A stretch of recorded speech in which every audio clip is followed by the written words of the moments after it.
Welcome to All Cards Wild, the podcast. It's weekly, free, and easy. Not just this podcast, but the game itself is also weekly, free, and easy. Sir. I'm Seton. I'm here alongside Bennett, our resident expert. We're going to get into that in a minute because somebody balled this week.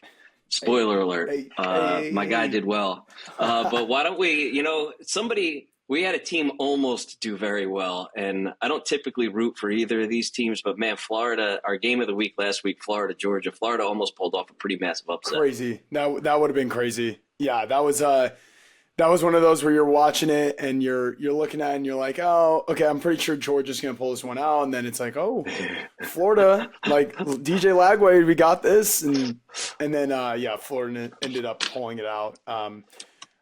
Georgia pulled it out, and it was a good game. It was, low scoring, kind of just like I don't know. It's one of those where you don't have much to say, but there is a lot to say. Just, I feel like Florida has had so many games where it's like they were very close and they just couldn't get it there. So kind of hurts for Florida fans, but for Georgia, you guys are safe. You guys are still in it. They're still kicking it, There's not a lot of sort of like morale type wins or losses rather, excuse me. But Florida almost, I know you're at 3-5 now. It doesn't really feel great, but man, we almost beat a really good team. Almost there. I don't know if you're Florida, if you really hang your hat on that, but in that case, I would say, man, keeping that, if you keep that a low scoring game like they did, Georgia's nervous. Yeah. Oh, 100%. 100%. I mean, yeah.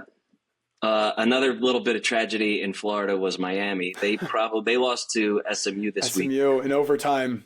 Probably loss. At the worst time, because as we're taping this podcast, this is just before the first official playoff rankings come out. Mm-hmm. So we'll have to update that next week. But that is not the time that you want to drop one to Miami. SMU. I don't want to say it because I hate just rooting people out, but Miami just might be cooked. It just might be over for playoffs for them. I'm not going to root them out yet, but losing to an unranked team in overtime when you need to win just really does not help. But who knows? Maybe Cristobal could do something, but if history repeats itself, we know what happens there. Yeah, there were a couple of pretty good upsets this week. A couple of close ones that are I don't really know if it is an upset. But man, Utah absolutely humiliated Cincinnati. Rolled them. Yeah, Utah. It's cool to see because Utah was really solid for the past couple of years, and then they kind of the whole thing happened with Cam Rising, who's injured, and then he came back, and now he's too old to play, or is he washed? Things like that. But it seems like Utah's kind of finding their rhythm here. Obviously, killing Cincinnati was huge for them, and they could. I think they could totally sneak themselves in. They're ranked at number 17 now, so they got a little more work to go. But this is the do or die part for the college football playoffs. So if they keep this momentum going, I could see them maybe sneaking into that 12 or 11 spot. But once again, who knows? Yeah, they're kind of in that situation where they need to help themselves, but they also need a little bit of help from some other people. A little bit of luck. Yeah, they need a little bit of luck. Mm-hmm. And then, the other, huge one for me is, I can't figure out who Texas is, but beating Vandy, that is a great win. How often can you say that, by the way, that dang Texas upsetting Vanderbilt? What a massive win for them. That feels weird. I have to keep checking. Is this right? Exactly. Well, and the thing with Texas, too, is you're watching this game, and at halftime, they're up 24-10, and you're like, okay, Texas, maybe Texas is finding it. Maybe Arch is finding his rhythm. You think they're going to clean win this. Then they put up, another 10 points in the third quarter, and you're like, okay, this is far over. It's 34-10.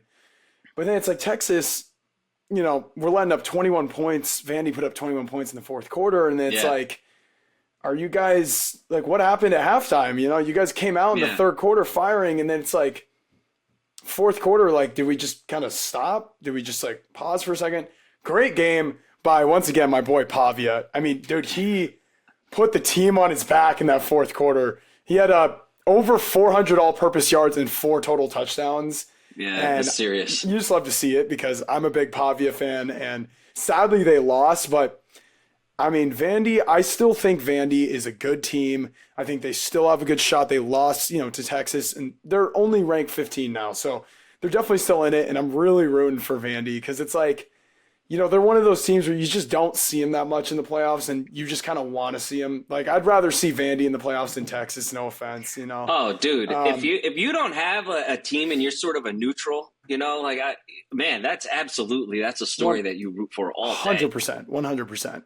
Yeah. Yeah. So good win for Texas. They did pull it out, luckily enough. But Vandy, oh my God, they got that third touchdown, the fourth. I'm like, dude, no way they're about to do this. No this way. Is happening. This is really happening. 34-10 going in the fourth, and it's like, oh my God, 34-31, but just couldn't get all the way there. So and I can't figure out who Texas is as a team still. Like, are you keeping your coach or is he jumping? Can your quarterback play or not? Like, what is this? What am I looking at? I think it's literally a week-to-week toss-up with Texas. Like, they could either go out and lay an egg or they can go out and look really good. So it's really just what Texas you're going to get per week, Yeah, for sure. Yeah. Well, speaking of looking really good, dude, you absolutely balled this week. Congratulations. You won the league. You are sitting, if I can use a soccer term, you're sitting top of the table. That's pretty great. You crushed. You absolutely crushed this week. Yeah. So, I mean, if we go back and look, I'm going to get to claim my reward, which I believe is getting, a little celebrity part on the podcast. But I guess I already have my reward, which is getting to do this every week. So, we look into the league. I ended up having 11 more points in the second person. Now, funny enough, when you look into it, you look here, my fantasy score for my team is 101.7. Now, the person that was second place, looks to be G1, had 113.5. So she actually picked a better group of players than I did. The fun part about this, which is what we always advertise when we talk about this game, is that you can win just by choosing better cards. So as you can see, she had about 4 points here, hitting 6, 0, 0, -1, -1. Then I was able to get 27 points off cards, which is pretty unreal. I don't think I've ever had that many points just coming from cards. So that was pretty cool. And, starting off with it, I'm going to give my kudos to Pavia, who gave me with the cards 45 total points of my 128. So Diego Pavia being my guy definitely came through. I think another cool thing to look at here is like you look at Chris Brazell here, right? My wide receiver 1 had only 12.8 points, which is honestly not the best game for him. But from hitting that route runner card, we got that extra 8. So when you look at it, 20.8 points from a wide receiver is actually pretty solid. Obviously, then Zach Branch hitting that one, and Lacey having a really good game, and then you tack on that card, giving him a total of about 34. In that range. Sorry if the math is wrong there. That was a really, really solid game from a lot of these guys. They played great. It was a good win. It was a good win. I can say that.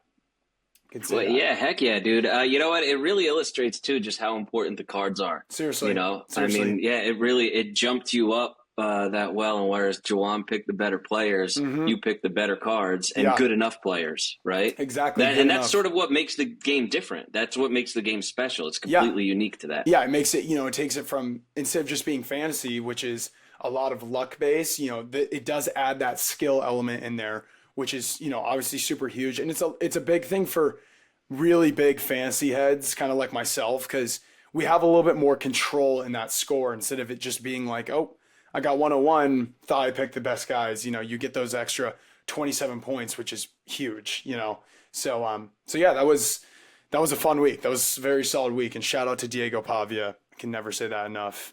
Yeah, man, that's your dog. That's your dog for sure. That's my guy. Well, let's jump ahead to this week then. You did really well though, man. Congrats. That's awesome. Thank this you. week, game of the week, we got BYU at Texas Tech. We're doing a Big 12 league this week. I'm actually boycotting. Because once again, looking at my grid, there are no West Virginia players there, even coming off of a massive huge upset. Huge win. Massive, huge win beating Houston this week. It's okay. No big deal. I see what's happening here. Yeah, it happens. Anyway, why don't we run through your picks real quick? Tell us who you like. Yeah, let's do it. So, because now, I don't know. Do you want to go by Guru or Oracle at this point? I'm not really sure. I I like Guru. I think Guru's pretty solid. Guru's a fun. It's a fun way to say it. Yeah, all-time great rapper, Guru. There's a lot of good things that go with Guru, so Yeah, I think you fit right in there. I love it. Yeah. So here we go. We're looking at this. We got Battle of the Big 12, the Week 11 competition, and we are going to go in here. We're going to look. We got our Red Raiders versus our Cougars, which is going to be a very fun game. We're going to be not one that I would say I don't really have that many predictions going into this game. I think it's going to be a toss-up, and it's really it's basically whoever wins this is going to solidify themselves in the Big 12 as the playoff favorites. So huge game for these guys. Looking into this grid, I think there's a lot of different ways you could go with this. You look at the point spread for the credit limit, and it's pretty close. So I think this is going to be one where you kind of just got to throw in what you think is best, and you got to go for it. First guy I'm going with is an absolute stud after looking it up. Bachmeier from BYU. Yeah. And the reason I chose this kid is I think he's a freshman, first off. Freshman starting and playing great on BYU. His first name is Bear, which is sick. I think the first name, Bear Bachmeier, is just a dope name. Right.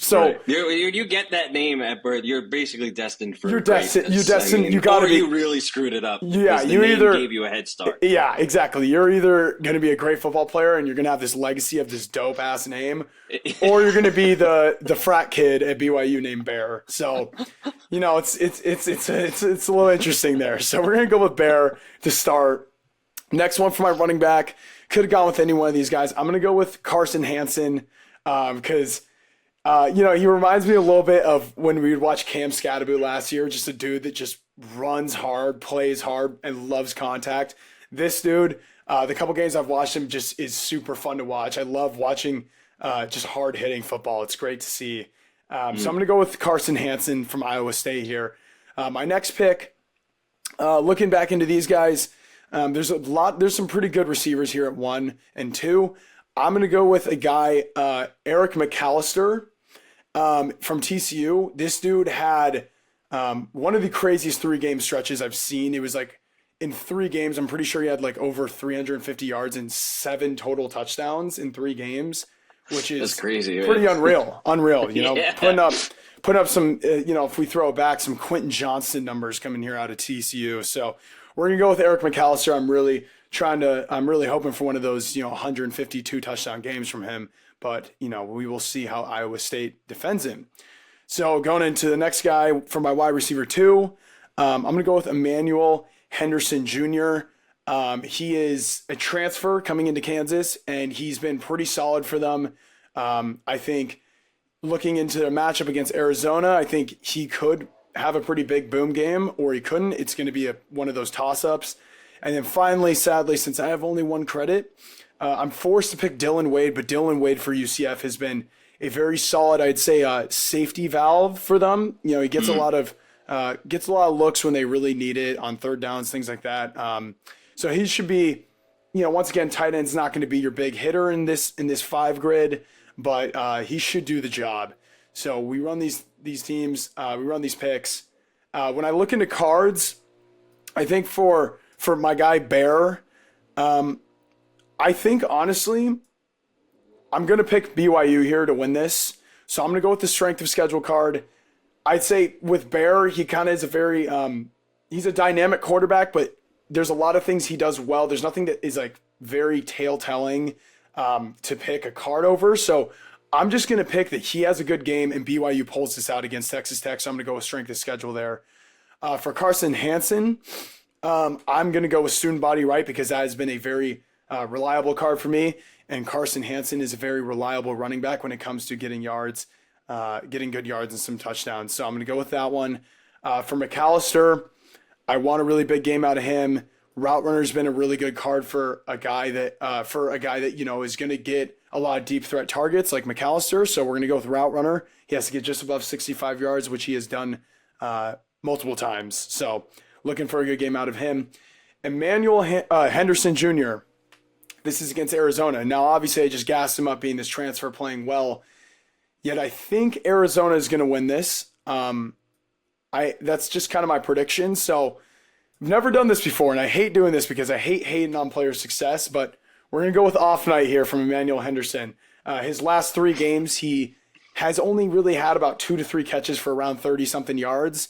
So if we look at his PFP right here, it's saying he's supposed to get 13. So he would need to have a way better game than his last 3 to get that. So I'm kind of just going to pray that he does bad, which I hate doing. Once again, I hate, the whole hate watching, but we're going to go with it. And I've never done it before, so it'll be a little fun test. And then finally, with Dylan Wade, I'm going to keep it classy. I'm going to go with big man on campus. He just has to get that 1 catch to get some guaranteed points, which I think he will do. So here's my lineup for the Big 12 week, the Big 12 grid. And we got some fun games coming in. And and I guess to hit this tiebreaker, we're looking at, I'm going to go with here. It's college football. I like putting 85. I think you're going to have one game here where maybe a team won't play as well or both teams won't play as well, but you might, Tulane, Memphis. I think Memphis will put up a lot of points. So we're going to go with 85 here as a tiebreaker, and that's going to be my lineup for this week, y'all. So you can either follow it. Honestly, I'm gonna recommend everyone pick Bear. Root for the freshman named Bear. He's a cool ass dude. So let's roll with that. So yeah, dude. You know what? When all else fails, man, root for the cool ass name. Exactly right. What's wrong with that? Nothing wrong with that. I think that's what a lot of people do. Especially with Big 12. It's not the most watched conference. I'll say that. So fair. Yeah. It's certainly fallen on hard times, certainly in the last couple of years. Yeah. Hey, Bennett, this was great as always. It's good to see you. Always, thank you for all your pleasure. insights. Congratulations on yet another great week out of you. Thank you. This is All Cards Wild. It's the podcast. It is also a really awesome college football fantasy league or college football fantasy platform and game that you could play. You could start leagues. You could play a Big 12 league with your friends every week if you want to. You can play Conference USA. You can play whatever you want. But that's all the time that we have. That's all the time that we have this week. Bennett, I will see you next week. Yes, sir. Always a pleasure.